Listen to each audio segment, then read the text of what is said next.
Hello everyone, my name is Molly Casterman and I'm your health and wellness coach. Today we're going to talk about more energy without more coffee or without more caffeine. So I get a lot of questions about what steals our energy, how much caffeine should we actually be consuming in a day, do energy drinks really work, and how can we increase our energy naturally? So those are the questions that we're going to be addressing today. First off, what is energy? Energy is needed to perform our day-to-day activities. Some of you may have heard of your basal metabolic rate, also known as your BMR. BMR is the minimum energy consumption necessary to sustain your basic functions like your heart rate, organ function, brain function. So we need a minimum amount of calorie intake, also known as energy intake. Energy is delivered through the body through the food that we eat, liquids we drink. So we actually need to look at what kind of food and drinks that we are consuming for the best amount of fuel or energy for our body. Now, as I said before, calories equal fuel equals energy. So nutrition, if we don't have great nutrition, we're not going to fuel ourselves properly. Therefore, we're going to have those energy crashes. So let's take a moment to briefly talk about the glycemic index. The glycemic index is a ranking of carbohydrates from 0 to 100 according to the extent on how fast that they absorb in the body and the levels of glucose that rise after eating. So carbohydrates that are on the higher end of the glycemic index, like your sodas, your fruits, your candies, they are going to absorb pretty quickly in the body and they are going to increase your glucose pretty fast. So that is going to give you some really, like rocket fuel energy for a very short amount of time because whatever goes up must come down. So if our sugar levels rise pretty high, we're going to have a crash, and that is going to lead to crashes of energy, more cravings, and wanting to continuously maybe eat maybe more sugary foods or higher end of the glycemic index foods, and we're going to create that roller coaster effect. So eating on the lower end of the glycemic index to where those carbohydrates are absorbed a little slower, therefore, your glucose intakes are just minimal, or glucose rising is just minimal. So you have more sustainable energy throughout. So looking at more of your complex carbohydrates, looking at whole grains, all right, not just rice. Rice is on the higher end, but maybe quinoa, maybe looking at seeded bread, whole grain bread, instead of like your pastas that are on the lower end of the glycemic index, or white bread. Looking at more, say, avocados, dark leafy greens, those are going to be more sustainable energy. Adding healthy fats to your meal will also keep you feeling full longer, minimizing those cravings and keeping with that more sustainable energy.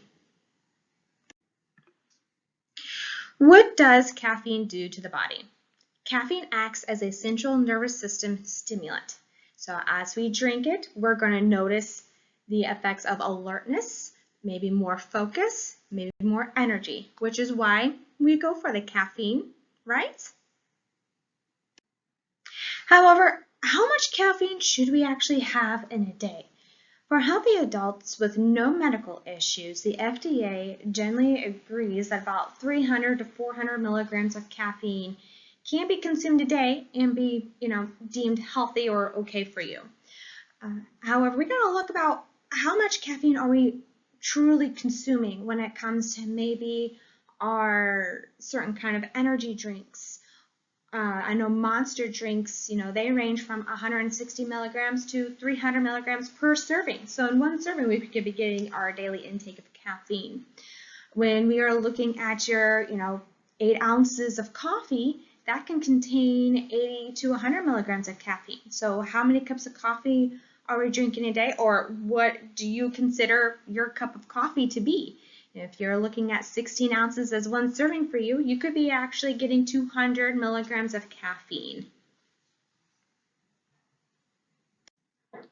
Not everyone experiences caffeine the same way. For some people, it doesn't have to be 300 milligrams or even 100 milligrams before they start noticing the effects of caffeine. Let's take a moment to see what happens in 24 hours after drinking an energy drink that does consume or does contain about 27.5 grams of sugar. So we're consuming the caffeine and that sugar. Within 10 minutes, the caffeine is going to be entering the bloodstream. 15 to 45 minutes, your caffeine levels are going to peak. You're going to feel more alert. You're going to feel like you have that energy. However, within 1 hour, you're going to start to feel that sugar crush and that caffeine's going to start dying down. 5 to 6 hours into it is the half-life of caffeine in the body, which is why it's not recommended to have a lot of caffeine, say in the evening or even like around lunchtime, because your body's still going to feel the effects of it. It's going to take about 12 hours for caffeine to fully be removed from the body. You can also start to feel the withdrawal symptoms at this time. So maybe you're feeling some headaches and irritability. You can upset digestion and feel maybe more constipated. We're going to definitely feel the energy drop at that point. When we think about and when we're constantly consuming these, whether it's energy drinks or caffeine drinks, it takes about 7 to 12 days for your body to become tolerant to your, say, regular caffeine dosage. And at that point, maybe you don't feel the effects as much. Maybe, when you started drinking coffee or energy drinks, you only needed one and you felt, great for a couple of hours. Now you feel like, throughout the day, you need 3 or 4 or whatever it may be to kind of feel that same way. So your body does get used to the amount, therefore, it's going to feel like it's going to need more to continue on with that alertness and energy. As I mentioned before, everyone's tolerance to caffeine is different. However, overuse can cause inflammation in the body that steals your energy. How much sugar should we have in one day? We know how much caffeine we should have, but how much sugar? So when we think about our sugar, about 50 grams ultimately is what we're looking for is our sugar tolerance.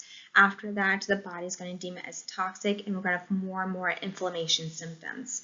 So when we think about 50 grams, when we get like a can of soda and maybe we get a candy bar, we're actually more times than not exceeding our daily limit of sugar in the body. So just remember, too much caffeine and sugar equals inflammation in the body, which means less energy in the body. So caffeine may cause serious heart and blood vessel problems, such as heart rhythm disturbances, an increase in heart rate and blood pressure. Also, too much caffeine in the body is associated with anxiety, sleep problems, digestive problems, and dehydration. So just keeping that in mind as we're grabbing for that coffee, even just plain black coffee, what it could be potentially doing to the body. So we've been talking a lot about like coffee, caffeine, energy drinks, caffeine, but also your soda, whether it's, regular soda, diet soda, soda that, it's Coke Zero, it's all going to affect the body negatively. It doesn't really matter what its name is. That's going to affect our heart, our metabolism, liver function, immune system, even our weight, skin, teeth, detoxification, you name it, it's going to have an effect on our body, which is going to increase inflammation, which overall is actually going to decrease our energy levels. Let's talk about nutrient deficiencies caused by too much sugar in the body. However, their same nutrients that are causing nutrient deficiencies with too much caffeine in the body. So caffeine is a natural diuretic, so we can excrete a lot of these nutrients from the body, also including calcium, which we all need for our bones. A fun fact is when we drink about 150 milligrams of caffeine or ingest 150 milligrams of caffeine, we're actually about losing 5 milligrams of calcium through our urine. So over time, if we're not replenishing that, then we are going to be more at risk for, say, hip fractures and osteoporosis and other diseases due to bone loss. So let's talk about the need for magnesium in the body. Magnesium has 300 different functions in the body. So it is there to help with blood sugar balance. You have your cellular energy production, which is going to be for your energy, overall energy in your body. Pain relief and relaxed muscles. If we are experiencing muscle cramps or even restless leg syndrome at night, you may need some extra magnesium. It helps with bone density and calcium balance. Optimal circulation. If you're noticing maybe you're having a hard time going to sleep, this also helps promote calmness, so magnesium is recommended to kind of take before bed. A couple of other vitamins that we have here that can be deficient due to too much sugar and caffeine are B-complex vitamins and our iron. So our B-complex and our iron helps with promoting energy throughout the body, helps form red blood cells, oxygenate the blood, improves concentration, help with, especially iron, helps restore sleep. A couple of things to note about B vitamins that some people end up do have a gene mutation to where they don't fully absorb B vitamins. So, and that is called the MTHFR gene. It's a mutation that inhabits the way the body processes the folic acid and other B vitamins in the body. So this can actually increase high levels of homocysteine in the blood, which high levels of homocysteine in blood can actually be a risk factor for dementia. And it's actually more common than what we think. If we're not wanting to go and get tested for a gene mutation, just make sure that we are looking for a B vitamin supplementation that has the activated B complex with methylfolate in it. Let's see, so another fun fact here is about how caffeine can affect the way iron absorbs in the body. So if you drink caffeine at the same time of eating iron-rich foods, which like macadamia nuts, beef, that caffeine can lower absorption by 80% of iron. So people who are out there who are anemic or who are trying to boost their iron levels, let's not drink caffeine or ingest caffeine as we're eating those iron-rich foods. A couple of more vitamins that I wanted to mention that can be deficient with too much sugar and too much caffeine is chromium. So chromium is needed to help stabilize your glucose levels, your blood sugar levels throughout the body. A lot of times you'll see supplements with chromium in it for blood sugar support. So when we don't have enough chromium in the body to help with that blood sugar support, so we're continuously doing that roller coaster effect that we talked about last time, we can end up with low energy and being very fatigued. When it comes to vitamin D, vitamin D is more than a vitamin. It is actually a hormone. It is needed on a cellular level.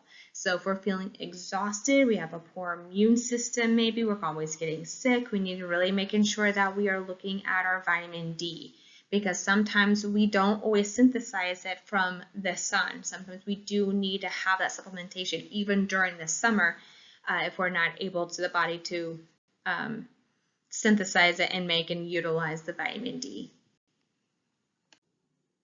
All right, so we've already talked about some things about some factors that are stealing our energy. So we talked about too much caffeine is not a good thing. That will steal our energy, causing inflammation. Same thing with sugar. Too much sugar in the body will cause inflammation, steal our energy, and both of them will cause nutrient deficiencies. A few other things I wanted to mention is along with inflammation, we have pain. So if you've noticed, if you feel like you're in a lot of pain, that's also going to steal energy. Looking at, lack of quality of sleep. Where's your sleep routine looking like? Are we having any distress in the digestive system? If we're having irregular bowel movements, that's usually a clear-cut sign of distress or having a lot of heartburn, indigestion. And those things that we can talk about and build a plan together to help alleviate and noticing how your energy does come back. Working on, hormone imbalances throughout the body. If you're a male, if your testosterone ends up being too low, that's going to, cause a crash in our energy. Same thing for women. We need a certain amount of testosterone, but how are our other hormones or progesterone and estrogen playing out? Working on, are we dehydrated? Maybe we're just dehydrated. Maybe our nutrition is good. We're just not getting enough water in. Maybe we need to look at our electrolytes to make sure that we are feeling, hydrated. Maybe we're looking at autoimmune diseases. We're having high levels of stress. There are a lot of areas that we can look at through our day-to-day where maybe we're just focusing a lot of energy in a certain area, whether we mean to or not, that could be clearly stealing our energy.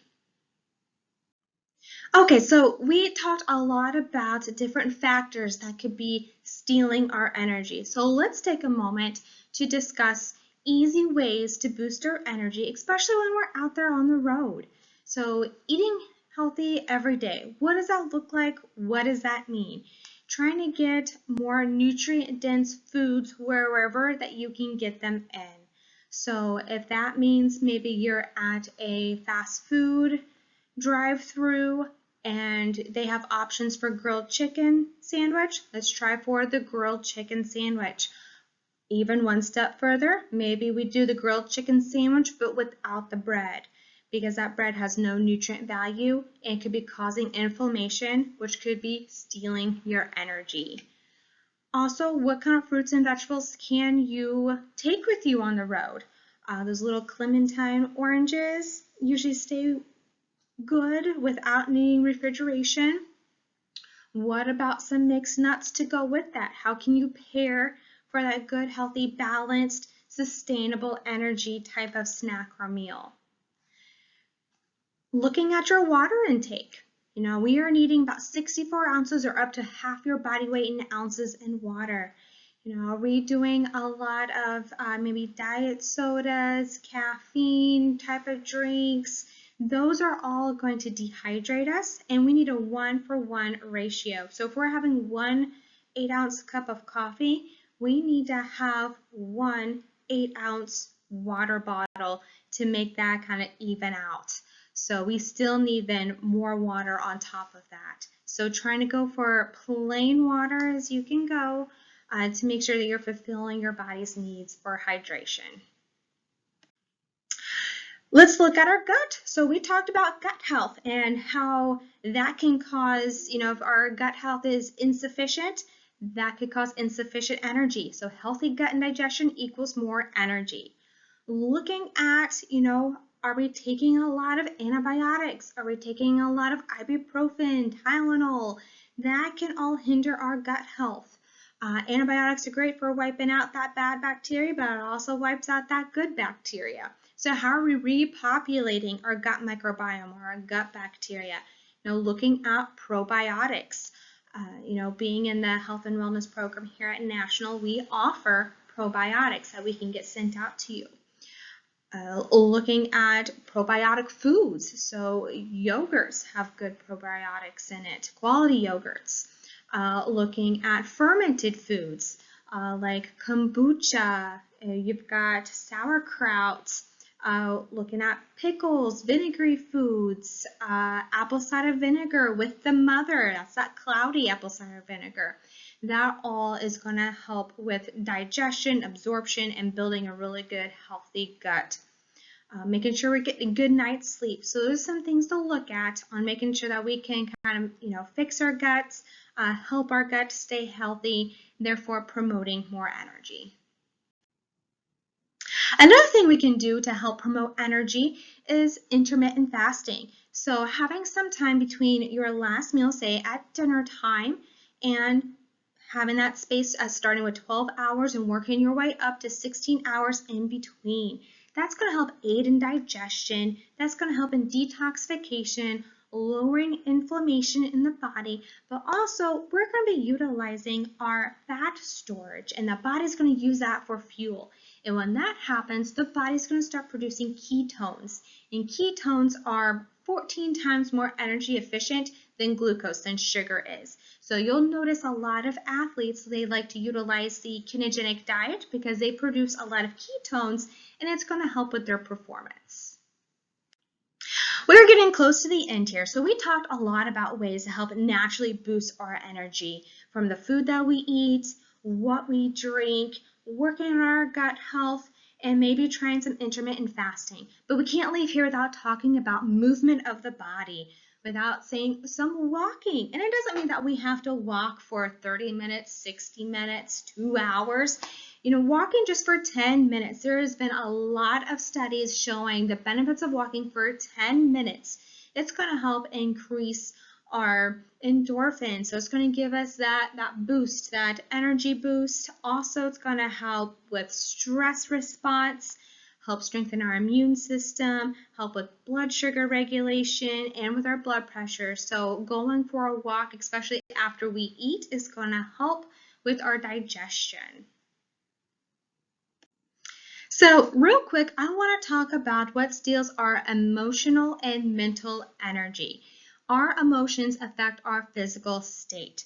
So let's talk about maybe how we can, change our perspective on things. How do we let things go that maybe we don't have a lot of control over, that's continuously bothering us? So let's look at some ways that, our mental and emotional energy can be kind of stolen from us, so to speak.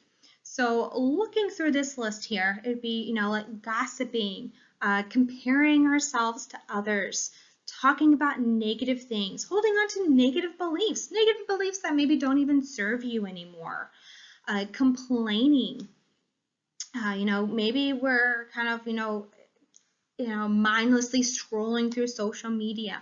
All of that is going to be taking an emotional and mental toll on us, which does affect us mentally. I love this quote here off to the side. Our negative thoughts, they do increase a stress response, mental and emotional. With that, we have elevated cortisol production, which we talked earlier about. Those are our stress hormones right there. And that's going to lead to cellular inflammation. So inflammation in the whole body, which over time is going to lead to disease. So mind your mind to mind your body.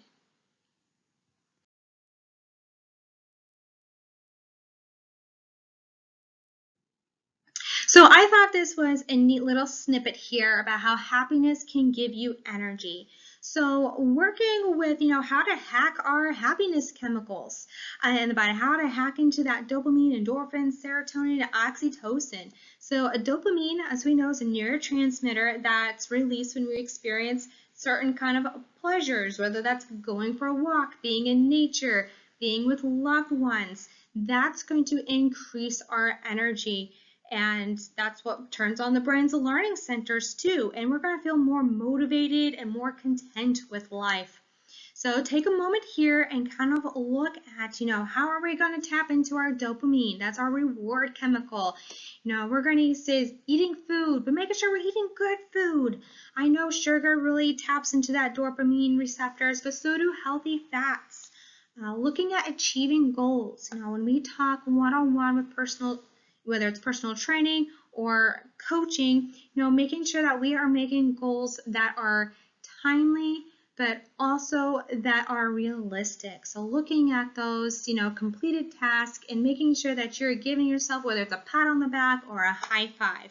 That's how we're going to hack into these happiness chemicals, and that's how we're going to look at things that may be at a different perspective, on a happier note, so to speak.